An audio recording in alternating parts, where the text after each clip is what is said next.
अभिवादन स्वीकार कीजिए ब्रजेश मिश्रा का और आप देखना शुरू कर चुके हैं द डिबेट।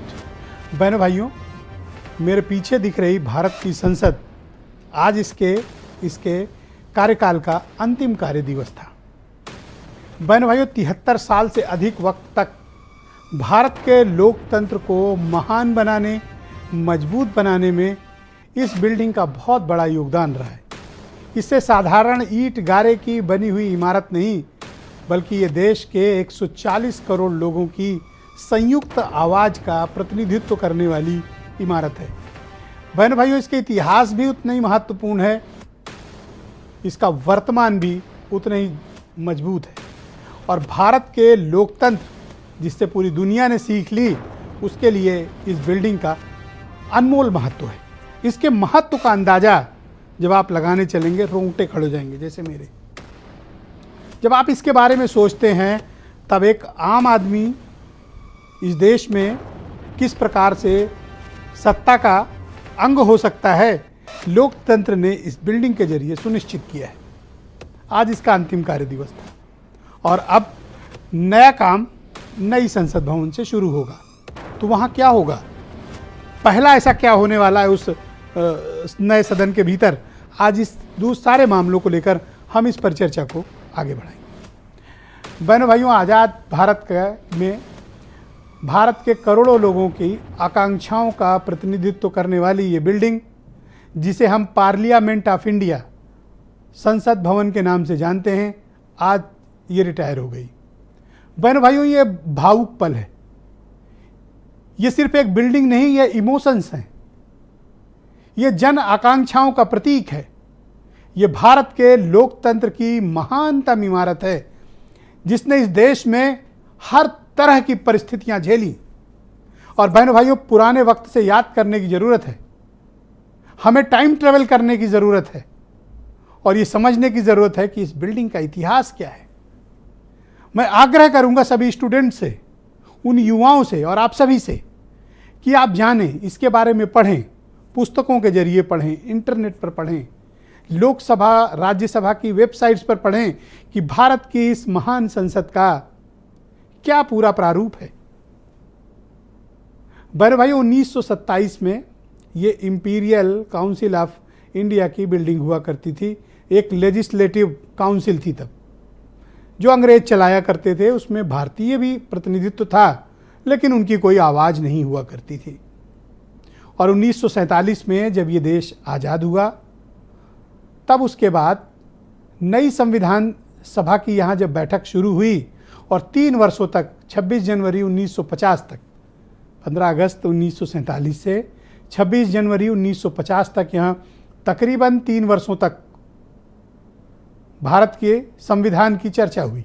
वो महानतम क्षण, किस तरह से भारत का संविधान अंगीकार किया गया इस सदन के भीतर, जो आज 140 करोड़ लोगों के लिए जिंदगी है, आत्मा है भारत की। भारत का संविधान यहीं बना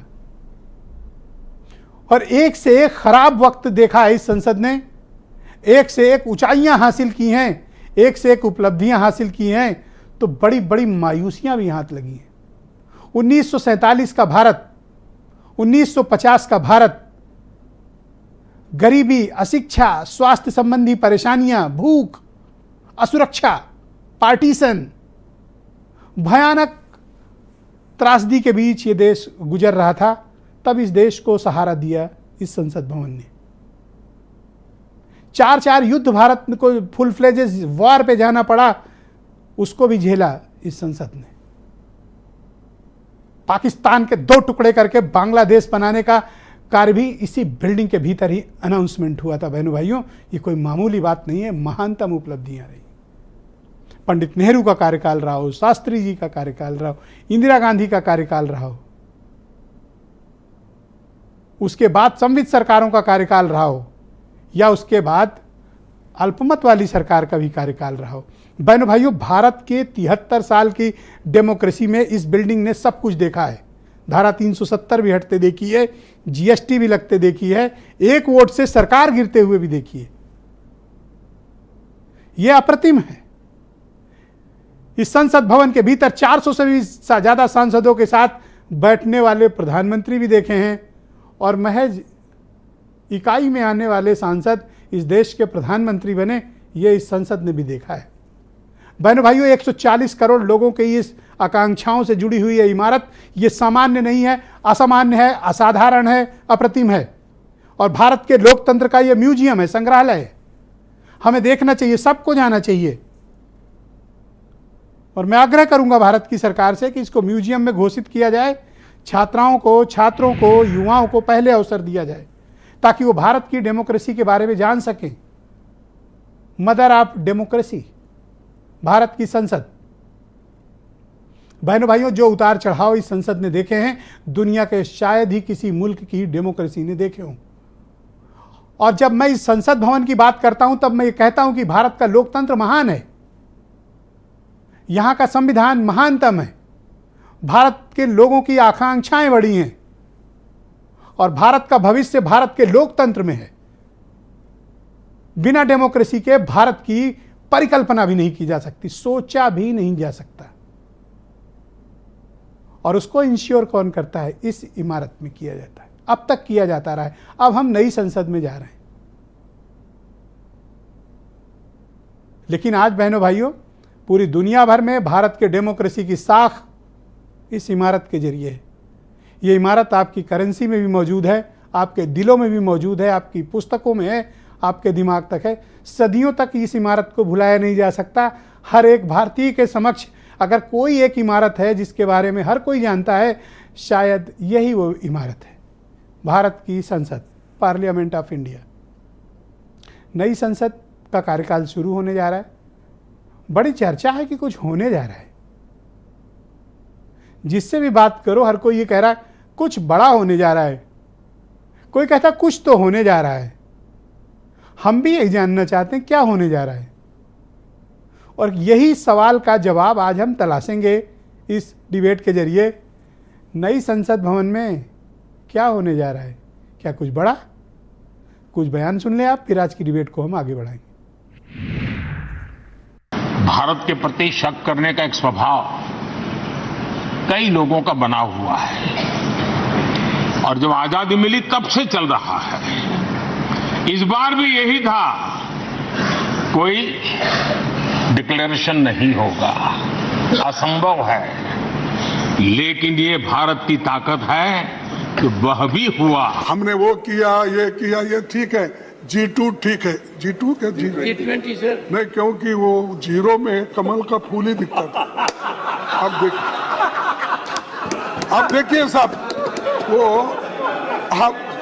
आप देखिए, वेरी गुड। हाँ, आप देखिए वो कभी भी एडवर्टाइजमेंट। आप विचार कीजिए कि डेमोक्रेटिक सिस्टम को कायम रखना है कि नहीं रखना है। नए सदन में जा रहे हैं, इसमें तो बहुत बड़े बड़े लोग रहे, बहुत बड़े मन के लोग रहे, बहुत उच्च कोट की यहाँ बहसें हमेशा हुई हैं।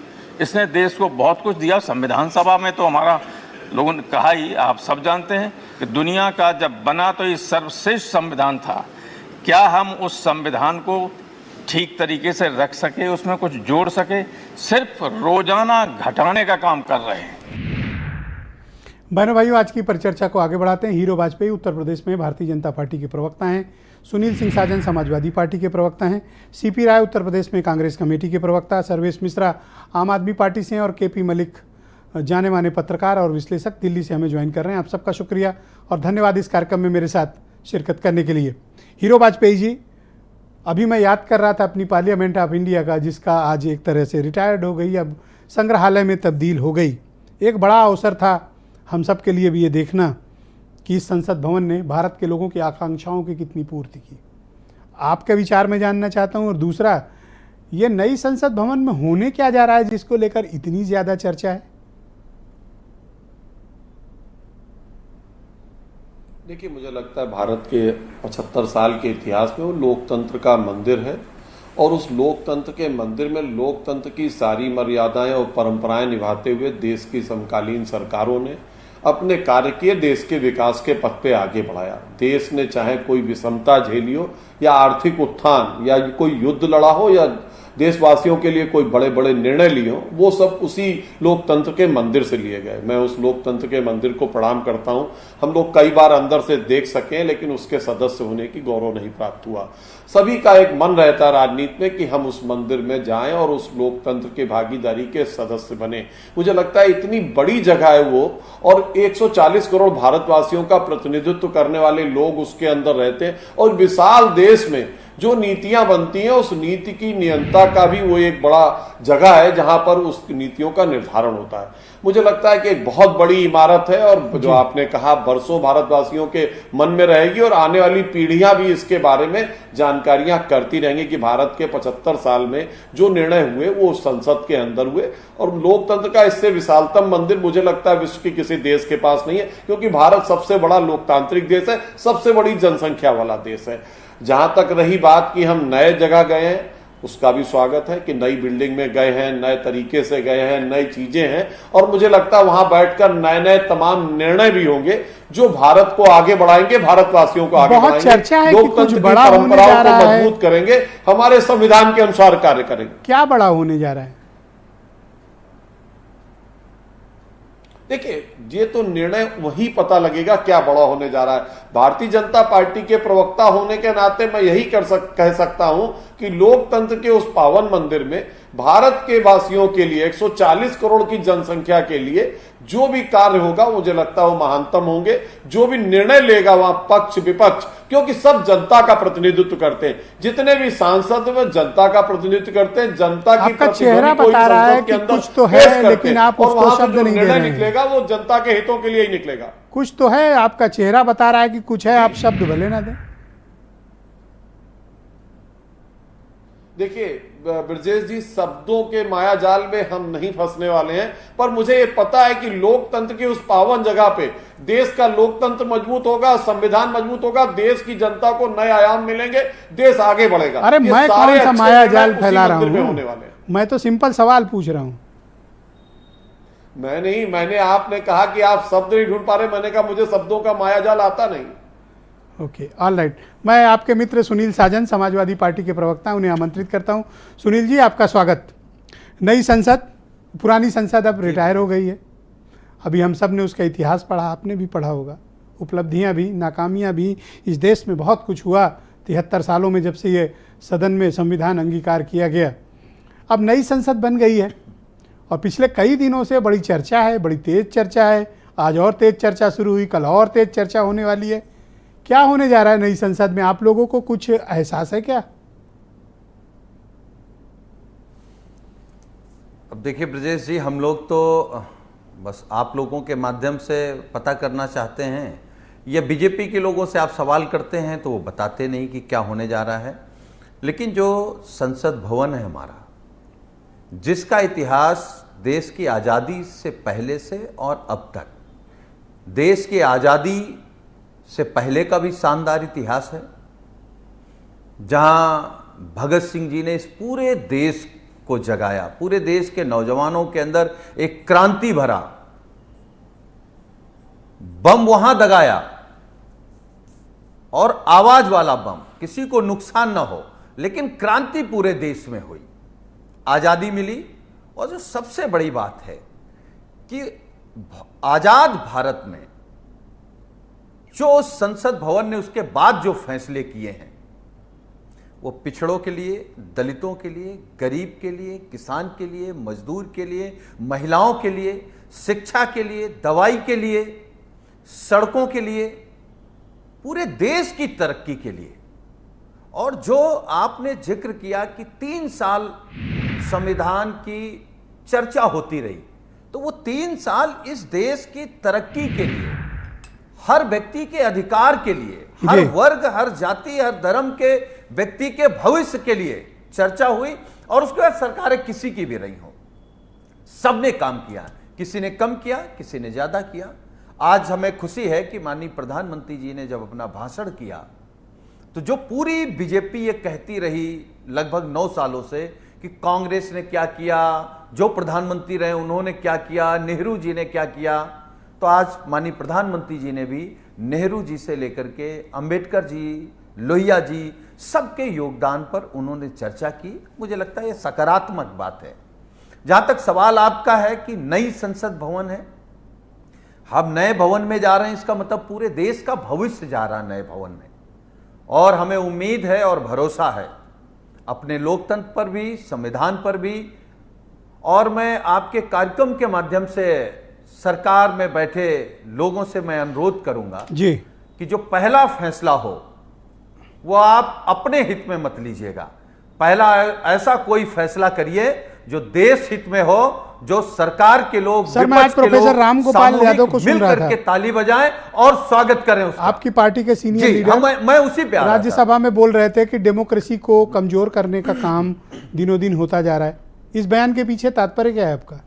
जी नहीं, मैं उसी पे आ रहा था ब्रजेश जी, क्योंकि देखिए माननीय प्रोफेसर साहब ने एक बात कही कि पूरी दुनिया ने इस बात को स्वीकारा कि हमारा जो संविधान है, लोकतंत्र है, वो दुनिया के सबसे अच्छे संविधान में शामिल है।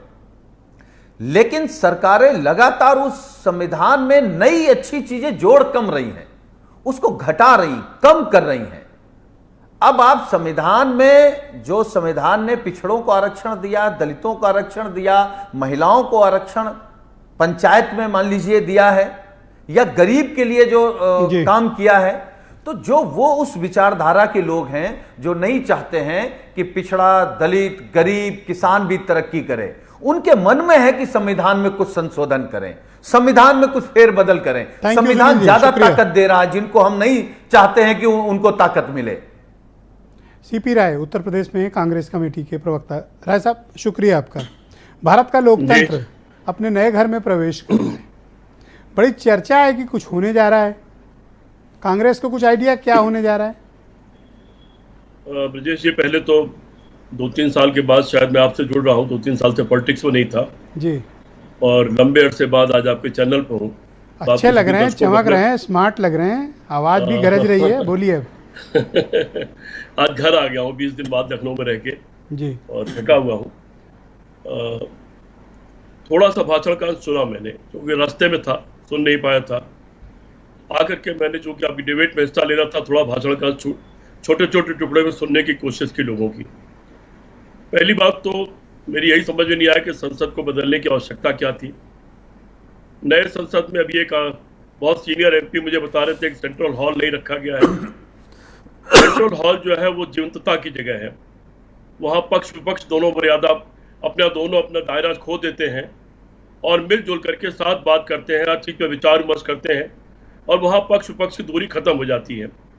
उसी में ज्वाइंट सेशन होता है या अन्य कोई राष्ट्राध्यक्ष आता बाहर का, वहाँ संबोधित करता है दोनों सदनों को। हमारा ये 64 योगिनी मंदिर से प्रेरित ये संसद भवन हमारा पुराना अपने आप में भव्य है। दुनिया के शायद सर्वश्रेष्ठ संसदों में से एक है। ताबूत के आकार के संसद की जरूरत क्या थी, कम से कम मैं तो आज तक नहीं समझ पाया। मैं उसी का विद्यार्थी हूँ। संसद पर ही मेरा शोध कार्य है और संसदीय पुरस्कार मुझे उसी पर मिला है। लेकिन फिर भी सरकार का फैसला है, उसने किया है, उसको बड़ी जगह चाहिए थी बैठने के लिए। सेंट्रल हॉल की जरूरत नहीं थी, जैसे वर्तमान संसद में पत्रकारों का आना बैन हो गया है जी। नई संसद में हो सकता है कि सेंट्रल हॉल में पूर्व सांसदों का आना बैन हो जाए, अन्यथा उनके लिए कोई जगह वहां पर बनती। ये सब कुछ अभी सवाल है जो अनुत्तरित हैं। आज सभी ने गुडी भाषण दिया। भाजपा और आरएसएस दिन रात पानी पी पी करके 1947 से जवाहरलाल नेहरू को गाली दे रही है। एक से एक भद्दी बातें उनके बारे में कहती रही है। उनकी बहन और उनकी भतीजी को उनकी माशूका बता करके उसके चित्र व्हाट्सएप के माध्यमों से पूरे हिंदुस्तान में फैलाती रही है। लेकिन आज कुछ शब्दों में मोदी जी ने, लेकिन आपने सुना प्राइम मिनिस्टर साहब ने तो आज नेहरू जी की तारीफ की। इसीलिए आश्चर्यजनक है। और कई बार क्या होता है, जब उन्होंने शास्त्री जी की भी तारीफ की, इंदिरा जी की भी तारीफ की, और नरसिम्हा राव की भी प्रेस किया। करना रहना चाहिए, ये मान के चलना चाहिए कि कहीं कोई वार तो नहीं होने वाला है, चौकन्ना रहना चाहिए थोड़ा सा। ओके। फिर भी आपने पूछा नई संसद में क्या होने जा रहा है। मेरा मानना यह है कि यह सरकार चुनाव के वक्त में आ चुकी है। लोकसभा चुनाव होने जा रहा है, आखिरी सत्र उसका बजट पेश हो चुका है जी। बहुत होगा, अगर अपने समय पर चुनाव होगा तो शीतकालीन सत्र शायद और आ सकता है। और अगर समय से पहले चुनाव होगा तो वो सत्र नहीं आएगा। ये संसद भवन की विदाई का समारोह था या लोकतंत्र की विदाई का समारोह था। जब संसद का सत्र का आखिरी दिन होता है तो दोनों पक्ष एक दूसरे की तारीफ करते हैं, ऐसी परंपरा है। लेकिन संसद भवन की विदाई के समारोह में जो भाषण हुए हैं वो मुझसे मैं थोड़ा सर, आप इसको इस दृष्टिकोण से भी तो देख सकते हैं ना कि भारत के लोकतंत्र के इतिहास पर प्रकाश डाला गया। इसको इस दृष्टिकोण से भी देखें। अगर इतिहास पर दिल से प्रकाश डाला जाता तो 9 साल भी डाला जाता, 9 साल भी उसको स्वीकार किया जाता। और सच स्वीकार करने में कोई बुराई भी नहीं। अटल बिहारी वाजपेयी की तारीफ करने में हमको कोई तकलीफ नहीं होती है। नेहरू जी के योगदान को भुलाया नहीं जा सकता, किसी के योगदान को भुलाया नहीं जा सकता। लेकिन आज जो भाषण हुआ था वो संसद भवन की विदाई का भाषण था। मैं इस पर लेकर थोड़ा चौकन्ना हूं, लेकिन उसके बावजूद जी जो थैंक यू लोकसभा से लेकर विधानसभाओं तक का जो प्रारूप है, जो परिस्थितियां हैं, उसके नाते मैं ये मानता हूं कि कोई ऐसा बड़ा फैसला जिसको लेकर शंका व्यक्त की जा रही है सारे लोगों में कि कहीं ऐसा ना हो कि ऐसा हो जाए वैसा हो जाए, जो शंकाएं व्यक्त की जा रही है। सर, आप चौकन्ने रहिएगा। आपकी पार्टी वहां पर प्रतिपक्ष की भूमिका में है नहीं पड़ती है और सरकार पर नजर रखने के लिए जनता ने आपको मैंडेट दिया है, विपक्ष में बिठाया है, तो इन पर नजर रखिएगा आप। नहीं ब्रजेश जी, केवल कोई शगुफा तो छोड़ा जा सकता है, लेकिन मूलभूत ढांचे में बड़ा परिवर्तन करने का कोई बड़ा फैसला वर्तमान परिस्थितियों में नहीं किया जा सकता। मैं डिबेट के दूसरे चरण में आपको अपने विचार रखने का दोबारा मौका दूंगा। आपका शुक्रिया, हमारे साथ जुड़े रहिएगा। सर्वेश मिश्रा उत्तर प्रदेश में आम आदमी पार्टी के प्रवक्ता हैं। सर्वेश जी, शुक्रिया आपका। तो एक तो नई संसद काम करने जा रही है कल से, और बड़ी चर्चा है कि कुछ बड़े फैसले होने जा रहे हैं। आप लोगों को कुछ अंदाज़ा है कि क्या फैसले होने जा रहे हैं? क्योंकि सरकार ने जब भी कोई बड़ा फैसला लिया, सबसे ज़्यादा चोट आप ही लोग खाए हो। नई संसद की शुरुआत हो रही है, तो इसके लिए आम आदमी पार्टी का स्टैंड है, ने कहा है कि नई शुरुआत बड़े मन से, नए मन से होना चाहिए। प्रधानमंत्री जी को सकारात्मक होकर बात करना चाहिए। आज भी उन्होंने विपक्ष को कहा कि विपक्ष के लोग रोते ही रहते हैं। इस तरीके की नकारात्मक चीजों के साथ शुरुआत नहीं करना चाहिए। वैसे तो भारतीय जनता पार्टी की जब बात करते हैं तो कहीं भी संवैधानिक मूल्यों की, लोकतंत्र की ऐसी बात करना तो बेईमानी हो जाती है। जैसे इससे तो उन्हें नाराजगी है खैर शुरुआत से लेकर आज। कल भी आल पार्टी मीटिंग हुई। आल पार्टी मीटिंग में उन्होंने कहा 8 मुद्दों पर चर्चा कराएंगे, 8 मुद्दों पर चर्चा कराएंगे, लेकिन वो 8 मुद्दे नहीं बताएंगे। संसदीय परंपरा, लोकतंत्र की परंपरा, ऐसे सभी परंपराओं को तार तार करने का श्रेय सिर्फ भारतीय जनता पार्टी का है, और वो ये तमगा कहीं भी जाने नहीं देते। उन्होंने 8 मुद्दे नहीं बताए, वही चल रही है। उनके लिए हम ही हम हैं, कहीं भी तुम नहीं, कहीं भी तुम नहीं। और वो विपक्ष को कोई भी तरजीह नहीं देते हैं। 2-2 सांसदों को सस्पेंड किया गया है। हमारे तो अभी संजय सिंह और राघव चड्ढा का क्या स्टेटस है? अभी नई सदन में भी वो सस्पेंड माने जाएंगे? नेता विपक्ष माननीय खड़गे साहब जी ने आज तो सभापति महोदय से कहा भी, और उन्होंने कहा कि एक नई शुरुआत करने जा रहे हैं। ये कैसा होगा कि देश के इस संसद के 2 सदस्य निलंबित रहेंगे। उन्होंने कहा भी कि आप उनकी निलंबन को वापस लिया जाए। सांसद संजय सिंह जी ने चिट्ठी भी लिखा, पत्र लिख के उन्होंने बताया भी कि माननीय सभापति महोदय का अनादर का कोई सवाल ही नहीं बनता है। मणिपुर पर मैं आवाज उठा रहा था, जो कि एक संसद सदस्य का कर्तव्य है, जिसपे सरकार मेरे खिलाफ प्रस्ताव लेकर आई, और ये निलंबन वापस करना चाहिए। सदन में अगर कुछ सरकार कोई बड़े फैसले करने जा रही है, ऐसी चर्चाएं चल रही हैं, आप तैयार हैं? निश्चित तौर पे देश के विकास के लिए हर एक फैसले को अपनाने के लिए हम तैयार हैं, लेकिन ये भारतीय जनता पार्टी सगुफों और जुमलों की सरकार है।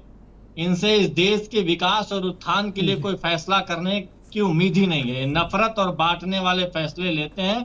इनका जो भी फैसला आने वाला होगा, कोर चुनावी फैसला होगा, उसके देश की जनता से, हमारे उत्थान से, हमारी प्रगति से कोई लेना देना नहीं होगा। बहुत शुक्रिया आपका सर्वेश जी, हमारे साथ जुड़े रहिएगा। मैं केपी मलिक साहब को आमंत्रित करता हूं। देश के जाने माने पत्रकार और पॉलिटिकल एनालिस्ट हैं और लंबे वक्त से दिल्ली की राजनीति में को कवर करने के लिए सक्रिय हैं। भारत की संसद में कई कार्यकाल इन्होंने देखे हैं, कवर भी किए हैं। मलिक साहब, आपका अनुभव मैं भारत की संसद के प्रति समझना चाहता हूं। क्या आपको कौन सी वो खास बात है भारत की इस महान संसद की जो आपको रोमांचित करती है, और अब आप जब नई संसद में जा रहे हैं, क्या शंकाएं और चुनौतियां आप पत्रकारों के समक्ष हैं वहां पे?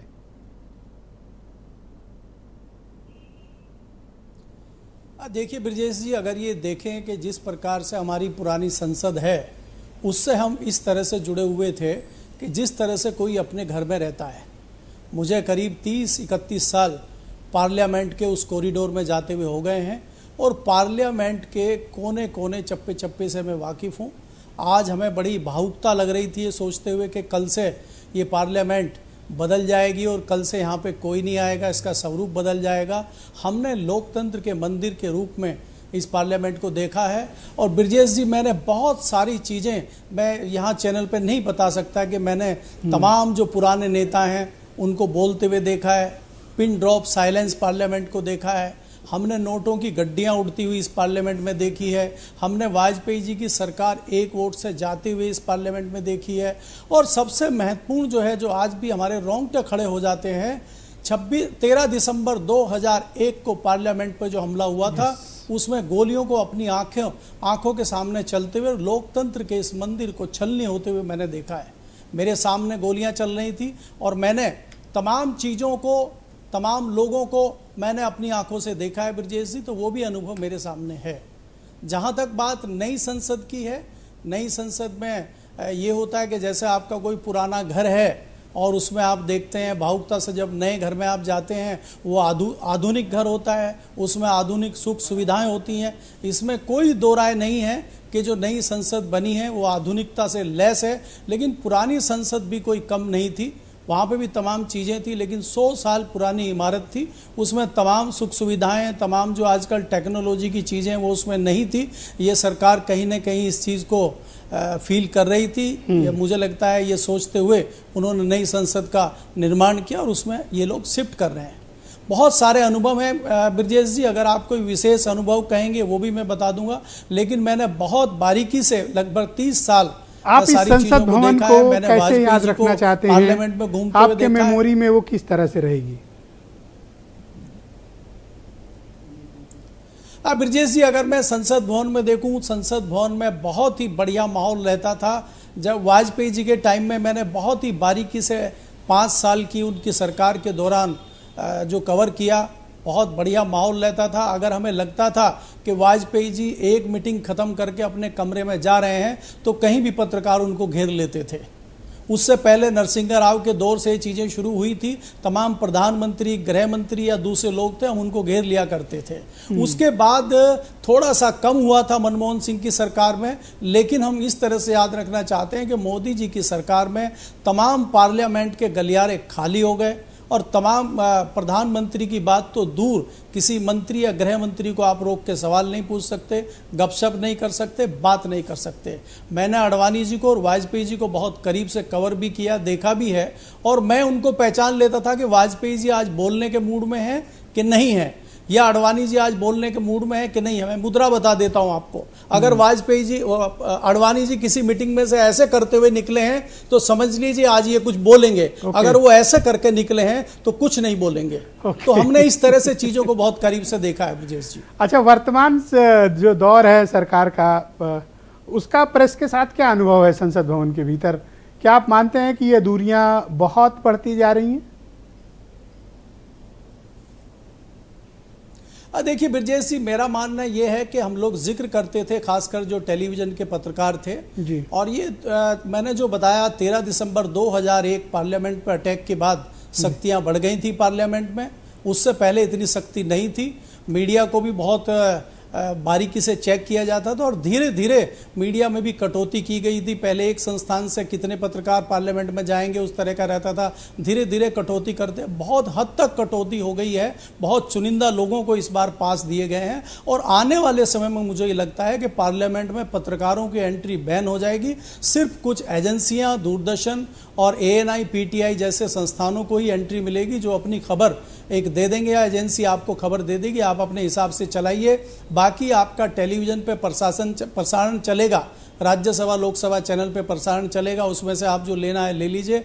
बाकी आपको बाहर भी जो फीड देने की व्यवस्था है वो हो जाएगी। बाकी रिलीज आप आजकल तमाम संसाधन हैं, आपका ट्विटर पे डाल दी जाती है खबरें, बाकी संस्था उस पे पीटीआई आपको दे देती है, पार्लियामेंट का पीआर सेक्शन है वो आपको खबरें उपलब्ध करा देता है। तो मुझे लगता है आने वाले दौर में पत्रकारिता करना कोई बहुत मजेदार या बहुत उत्सुकता या बहुत ही बढ़िया रहेगा पार्लियामेंट में, मुझे ऐसा नहीं लगता है। और इस नई पार्लियामेंट में उस तरह की जगहों की एक और सवाल है जो बड़ा दिल्ली के कॉरिडोर से लेके पूरे देश भर में चर्चा का विषय है कि नई संसद भवन में कुछ बड़ा होने जा रहा है।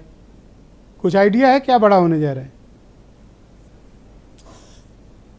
देखिए ब्रजेश जी, अगर आप प्रधानमंत्री जी का, जब वो प्रधानमंत्री जी हाउस में आने से पहले बाहर उन्होंने अपना एक उद्बोधन पत्रकारों को दिया, तो उसमें बहुत बारीकी से उन्होंने एक चीज़ कही जो ध्यान देने योग्य है कि ये सत्र छोटा ज़रूर है, बहुत महत्वपूर्ण है और इसमें कोई बहुत बड़ा होने जा रहा है।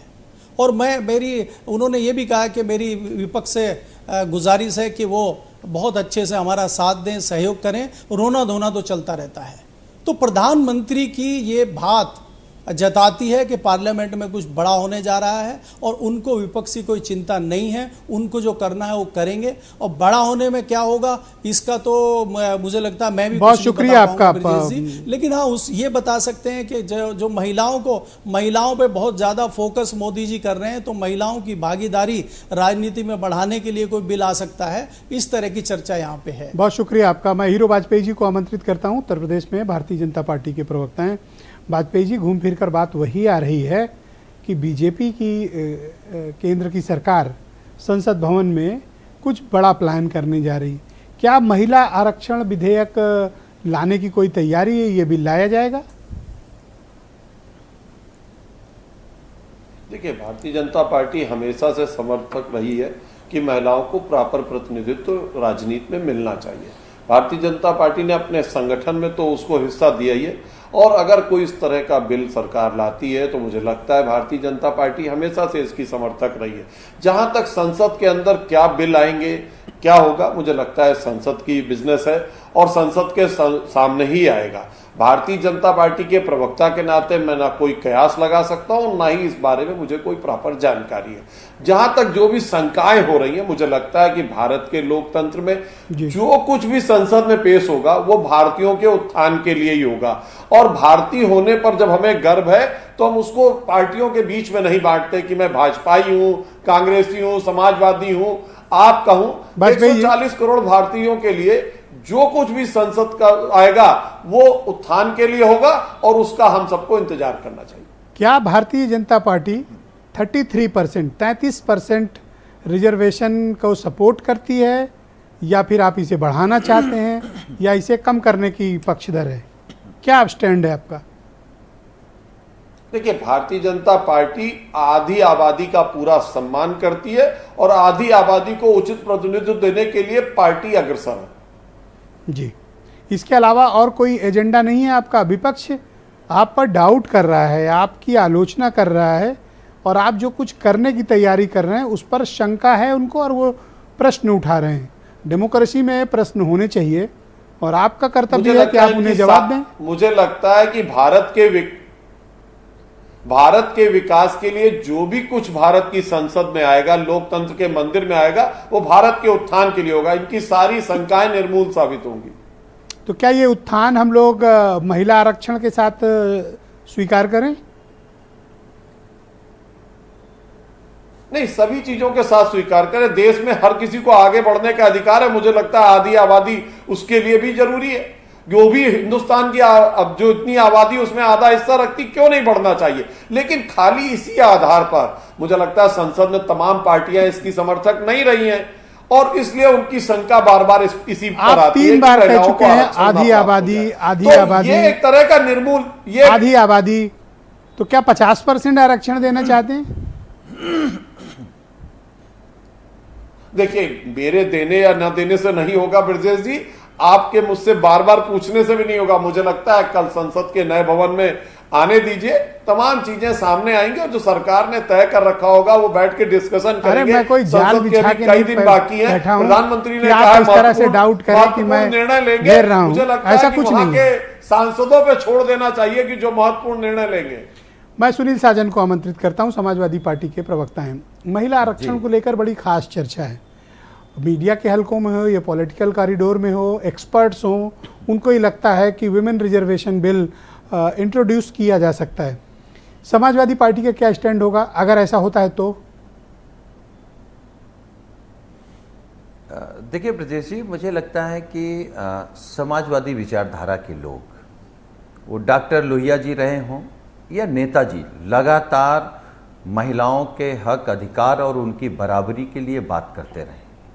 और नेताजी ने संसद भवन में स्पष्ट रूप से महिला आरक्षण बिल पर एक बात कही थी कि समाजवादी पार्टी और हम चाहते हैं कि इस देश में महिलाओं को आरक्षण मिले, क्योंकि उत्तर प्रदेश में पंचायत चुनाव में नेताजी ने महिलाओं को आरक्षण दिया।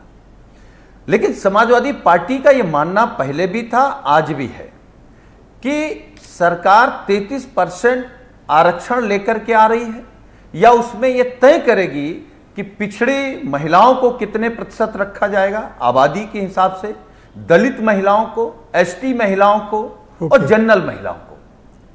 तभी तो आप सबको ला पाएंगे। आपका तात्पर्य यह है कि संविधान ने जितना सबको सम्मान दिया है, वुमेन रिजर्वेशन हो, उसमें शोषित, वंचित, दलित, पिछड़े, उसमें पिछड़ा, दलित और सबका हक तय किया जाए। भाई किसका पता लगे कि ब्रजेश जी आप महिला आरक्षण बिल लेकर के आ गए, जो महिलाएं जिस समाज की 2% हैं वो पता लगे 33% पर हक जताने लगे, तो आप बराबरी कहां ला रहे हैं?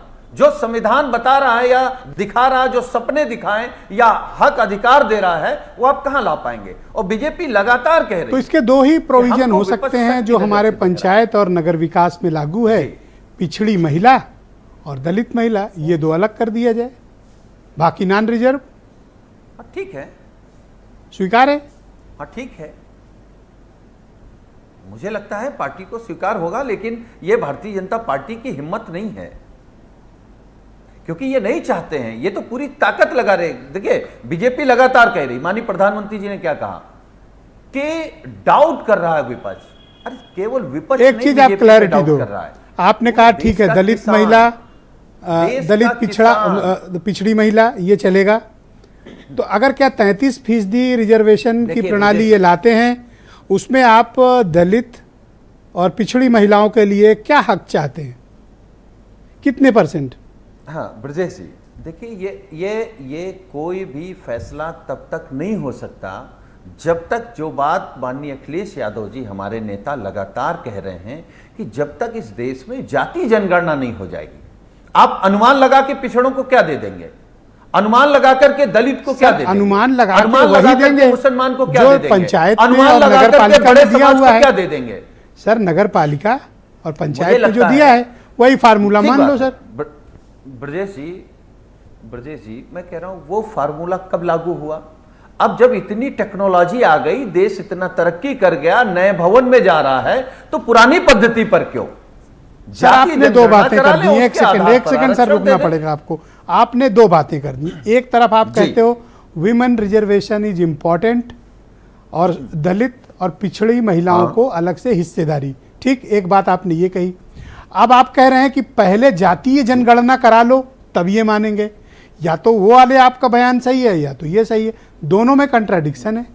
नहीं ब्रजेश जी, मुझे लगता है हमारे दोनों बयानों में कोई नहीं, आप जबरदस्ती कर रहे हैं कि दोनों अलग हैं। सर हम कह रहे हैं आप पिछड़ों को कितना, वो कह रहे हैं मैं माया जाल फैलाया हूं, आप कह रहे हैं कि मैं आपको जबरदस्ती घेर रहा हूं। नहीं सर सिंपल सा सवाल है सर। मैं तो अनुरोध कर रहा हूं, मैं साधारण सा फार्मूला बता रहा हूं, साधारण सा तरीका।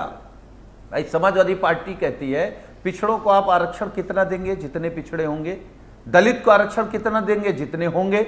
कितने हैं ये जानने के लिए तो आपको जाति जनगणना ही करानी पड़ेगी। तो ये अनाउंसमेंट आपको करने में क्या परहेज है कि विमेन रिजर्वेशन पर बात तब करेंगे जब जातीय जनगणना हो जाएगी? मेक इट क्लियर सर, मैं तो ओपन फोरम पे पूछ रहा हूं।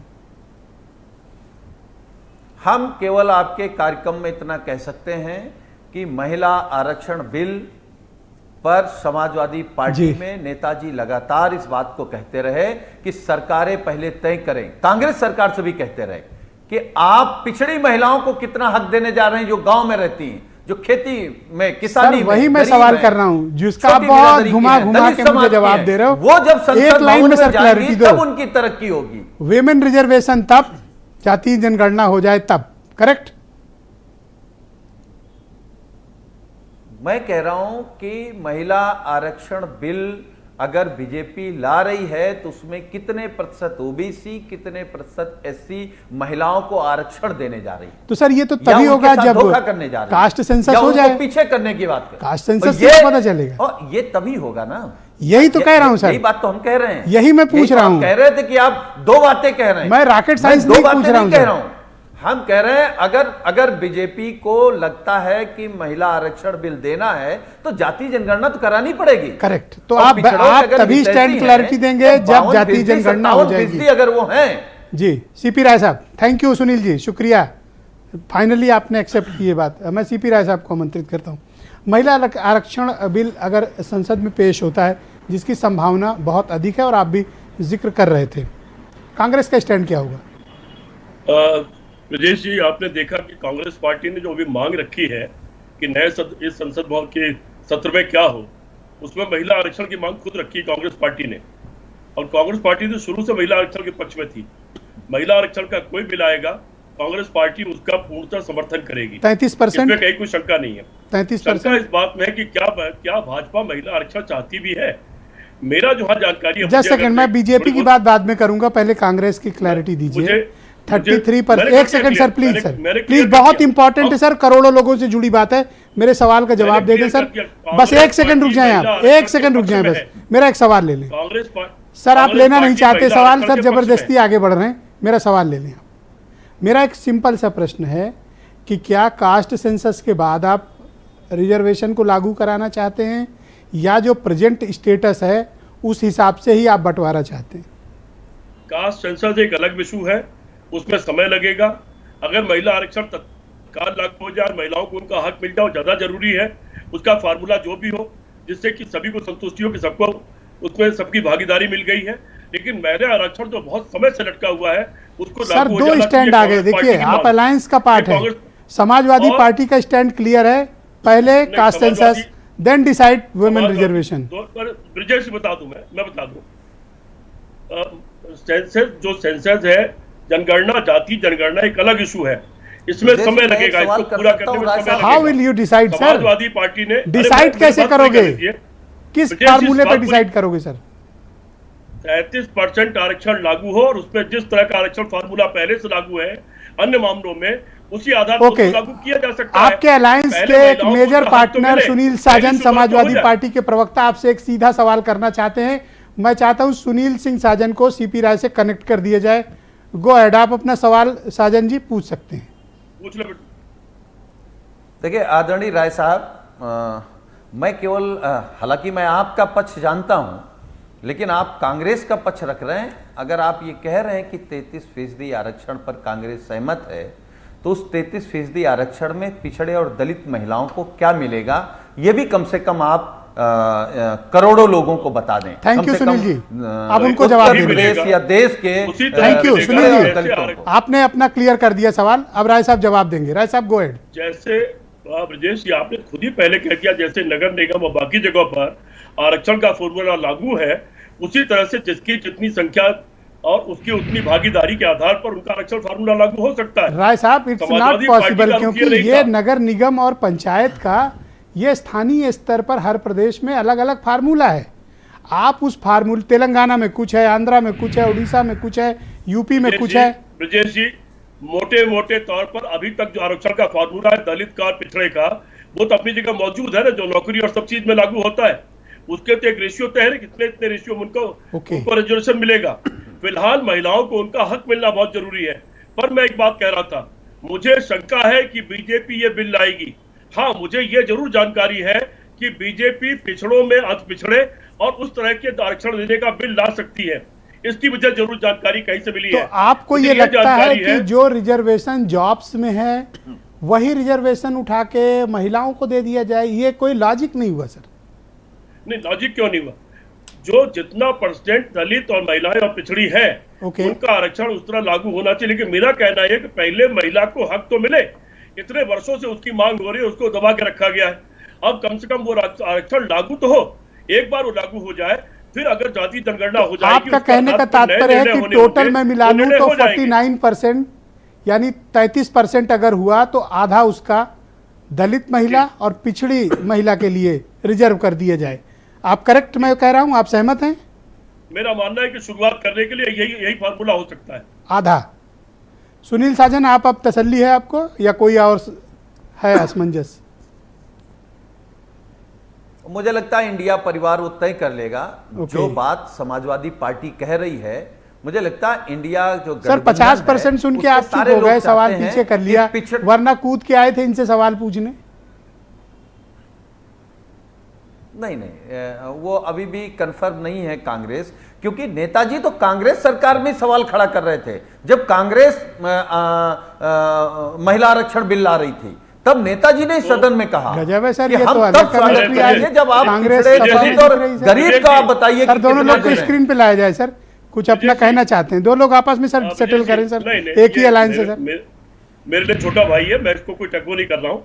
विजय सिंह, मैं आपको जानकारी दे दूं, जब पहले इस बिल पर बात हो रही थी तो समाजवादी पार्टी का कहना यह था कि आरक्षण लागू किया जाए, लेकिन सीटें आप मत तय करिए, सीटें आप पार्टी को कह दीजिए, पार्टी अपने हिसाब से 33% आरक्षण में महिलाओं को अपने यहाँ दे देगी, नहीं तो आप किसी बड़े नेता की सीट पर आप आरक्षण कर देंगे। सर ये तो कंफर्म हो गया कि ह्यूज डिफरेंस ऑफ ओपिनियन है वुमेन रिजर्वेशन पर बिटवीन समाजवादी पार्टी और कांग्रेस। उन्होंने जो बातें कही थी, huge difference of opinion sir.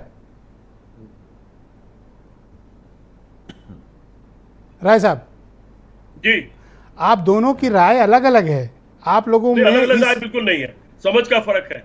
मेरा कहना यह कि आरक्षण, तो क्या आप सपा के प्रवक्ता की समझदारी पर प्रश्न चिन्ह खड़ा कर रहे हैं? नहीं, मैं प्रश्न चिन्ह क्यों खड़ा करूं, छोटा भाई है मेरा। मैं कहता सर यहाँ कोई छोटा बड़ा भाई नहीं सर, सब प्रवक्ता हैं सर, आप उनकी समझ पर सवाल उठा रहे हैं। नहीं, मैं समझ पर सवाल ही उठा रहा हूँ, ये समझ पर सवाल उठाने सवाल नहीं है। मैं जो समझता हूँ वो कह रहा हूँ, आरक्षण जो रुका हुआ वो लागू हो, उसमें फिलहाल संभव फार्मूला वही हो सकता है जो 50% आरक्षण का फार्मूला लागू है वो लागू हो जाए। नेताजी का उनका ऐतराज ये था कि सरकार उसको लागू न करे बल्कि पार्टी को छोड़ दे। थैंक यू राय साहब, शुक्रिया, आपने अपना स्टैंड क्लियर किया, आपने अपना स्टैंड क्लियर किया। बहुत करारा जवाब आपने सुनील साजन को दिया, उसके बाद वो दूसरा सवाल आपसे पूछने की हिमाकत नहीं कर पाए। मैं सर्वेश मिश्रा को आमंत्रित करता हूं, आम आदमी पार्टी के प्रवक्ता। 33% की बात हो रही है रिजर्वेशन की, बंटवारा भी हुआ जा रहा है, कांग्रेस का ही कहना है कि वो 49-50% दे दो पिछड़ी महिला और दलित महिला को। आप इस कंसेप्ट से सहमत हैं? सर अभी जो आप कर रहे थे, बस यही तो भारतीय जनता पार्टी कराना चाहती है। देश में सबसे बड़े आरक्षण के विरोधी भारतीय जनता पार्टी, आरक्षण से ना एक सेकंड रुके आप, मैं क्या कराना चाह रहा था? आप आरक्षण पे चर्चा दूसरों में करा रहे हैं, जो भारतीय जनता पार्टी खुद पर आप एक बात, मुझे ये बात क्यों नहीं, एक सेकंड क्लियर कर, रुक जाएं। देखो परफेक्ट डेमोक्रेसी है अपनी डिबेट में, आप अपनी बात कह रहे हैं, मैं आपका अभिनंदन करता हूं, लेकिन दोनों में डिफरेंस ऑफ ओपिनियन है या नहीं, आपने खुद देखा कि नहीं? नहीं, जिस चीज पे चर्चा होके वो एक अलायंस तय करेगा, भारतीय जनता पार्टी का काम यही है। सीए तो क्या मैंने सुनील साजन से कहा कि सीपी राय का रास्ता रोक के इनसे सवाल कर लो? मैंने तो नहीं कहा। भारतीय जनता पार्टी का सिर्फ काम ही यही है कि देश में ऐसी चर्चाओं को जन्म दो जिनका कोई अंत ना हो। ये खुद आरक्षण विरोधी लोग हैं। बिहार चुनाव से पहले मिश्रा जी अपना स्टैंड तो आप क्लियर करो, आप चाहते हो नहीं चाहते हो? हम तो निश्चित तौर पे चाहते हैं, आरक्षण के समर्थक लेंगे। भारतीय जनता पार्टी जो हर तरफ आरक्षण को खत्म करती जा रही है, बैकवर्ड क्लास का आरक्षण खत्म, सभी यूनिवर्सिटियों से आरक्षण को खत्म करने वाले, ये अपना स्टैंड क्लियर करें। ये बताएं कि आखिर में उत्तर प्रदेश में 59,000 भर्तियों में हीरो वाजपेयी कहते हैं हमें नहीं पता, हमें नहीं पता, जब आएगा तो देख लेना।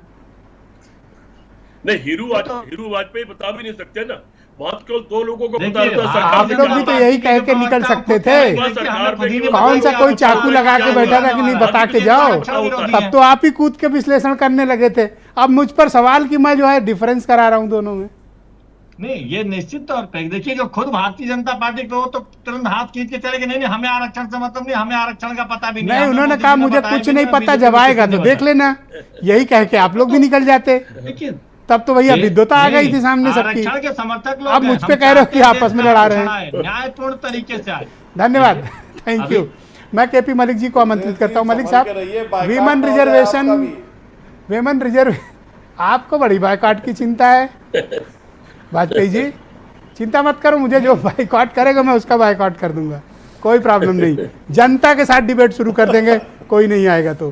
केपी मलिक मेरे साथ मौजूद है। मलिक साहब, वीमेन रिजर्वेशन पर बात हो रही है, लेकिन उसमें एक डिफरेंस ऑफ ओपिनियन इस बात की है, और जो होगी ज़रूर, क्योंकि जो लोग भी ओबीसी पॉलिटिक्स या शोषित वंचितों की राजनीति करते हैं वो उनके हक की लड़ाई ज़रूर लड़ेंगे। और अभी देश में कोई एक नियत फार्मूला नहीं है कि रिजर्वेशन में बंटवारा किस प्रकार से होगा।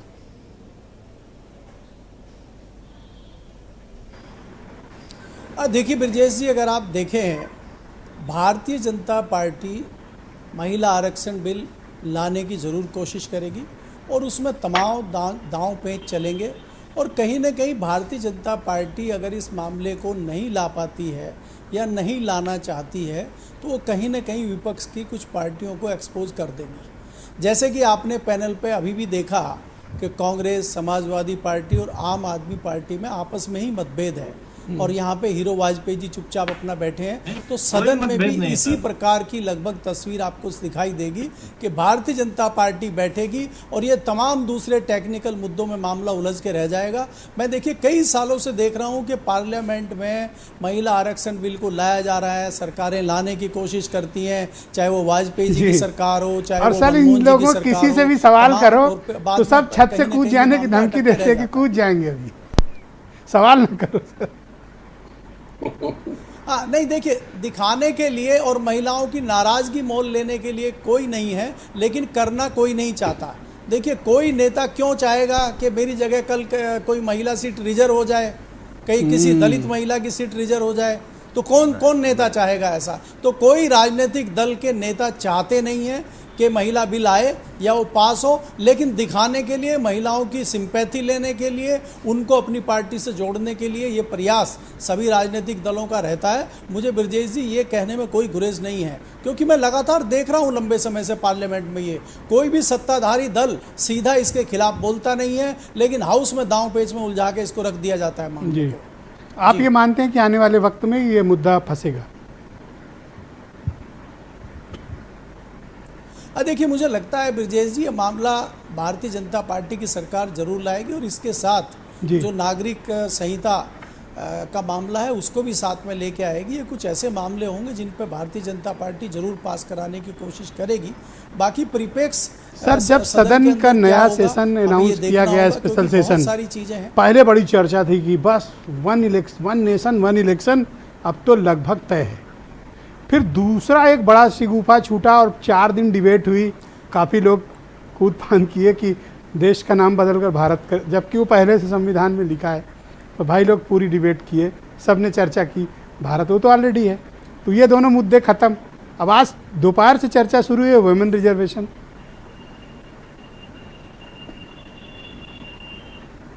देखिए ब्रजेश जी, अगर आप देखेंगे ये मोदी जी का अपना एक तरीका है और भारतीय जनता पार्टी के जो रणनीतिकार हैं उनका एक ही सिस्टम रहा है कि विपक्ष को और तमाम दूसरे लोगों को किसी अन्य मुद्दे पे उलझा दिया जाए। थैंक यू मलिक साहब, शुक्रिया आपका, बहुत उन्होंने निर्णय लिया उसको जी करके ले जाए। मलिक साहब आपका शुक्रिया। शाहजहां जी, राय साहब तैयार हैं, कोई मतलब हटने वाली बात नहीं, कुछ पूछना हो तो पूछ सकते हो। देखिए ब्रजेश जी, मुझे लगता है कि आप हमको राय साहब को उलझाना चाहते हैं। ना कतई नहीं। और हमारे और राय साहब के डिस्कशन से बिल नहीं पास होने जा रहा है। हम तो आपके कार्यक्रम के माध्यम से, हीरो वाजपेयी जी बैठे हैं, मैं इनसे भी अनुरोध करूंगा, इनकी सरकार से भी, कि आप जो भी पहला बड़ा फैसला करें जी। उसमें देश के पिछड़े, दलित, गरीब, किसान, मजदूर, उनके महिला, उनके हक और सम्मान की बात जरूर करें। जो पिछड़ गए, जिनको थैंक यू, ये संविधान और ये देश लगातार आगे लेकर के आ रहा है, साजन जी, उन पर ब्रेक मत मारिएगा। Thank you. बड़े मजे से सुन रहे थे आप, और जब इनमें डिफरेंसेस थे तो बड़े मजे ले रहे थे आप वाजपेयी जी। लेकिन आप अपना स्टैंड क्लियर करिए कि क्या दलित महिला और पिछड़ी महिला को आप 50% रिजर्वेशन देंगे या नहीं देंगे? बिंदुओं पे खरी उतरी है। 50% reservation for Dalit and OBC women, yes और नो?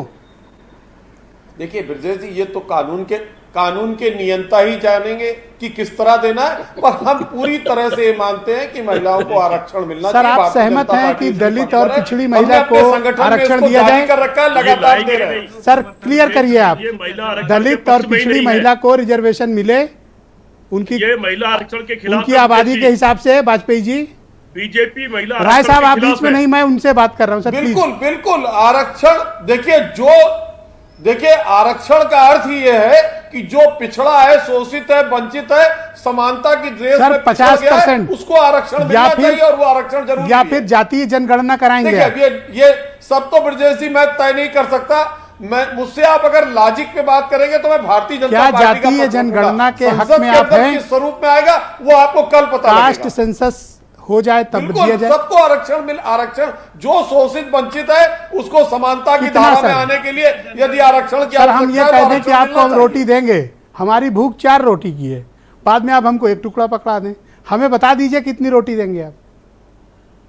नहीं, देखिए ये तो हम कह नहीं सकते, जितनी भी रोटी होगी समानता से बटेगी।